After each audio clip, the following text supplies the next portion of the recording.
আজ সকাল থেকেই বৃষ্টি হচ্ছে, তাই কর্তামশাই আর বাজার যেতে পারলো না, তাই আজকে ডিমের ঝোলই বানালাম।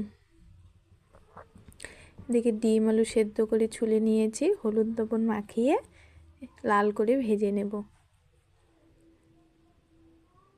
ডিম আলুটা ভাজা হতে হতে মশলাটাকেও করে নিয়েছি,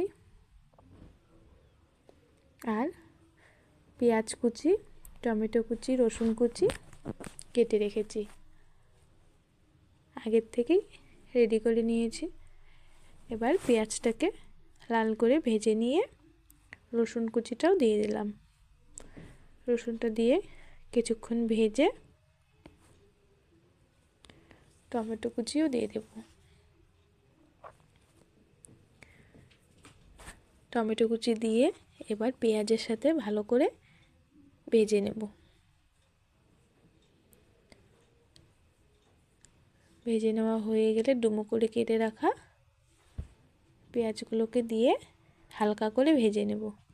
ডুমো করে পেঁয়াজটাকে বেশিক্ষণ ভাজবো না, তা নাহলে গলে যাবে। এটা গোটা গোটা থাকে, খেতে মুখে লাগে, খুব ভীষণ ভালো লাগে খেতে।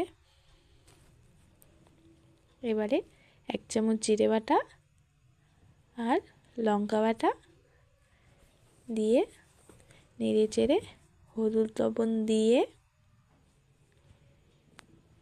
সামান্য একটু জল দিয়ে ভালো করে কষিয়ে নেব।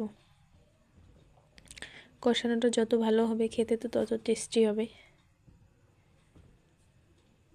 গ্যাস কমিয়ে ভালো করে আস্তে আস্তে কষিয়ে নেব।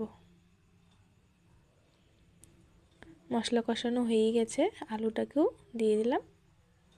আলু দিয়ে আরেকটু নেড়ে চেড়ে জল দিয়ে দেব।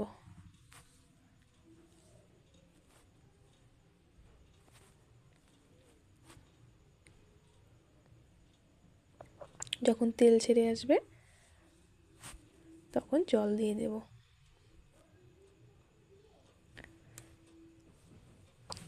জল দিয়ে কিছুক্ষণ পরে ফুটে আসলে ডিমটাকেও দিয়ে দেব। ডিম দিয়ে ভালো করে জাল করে নেব।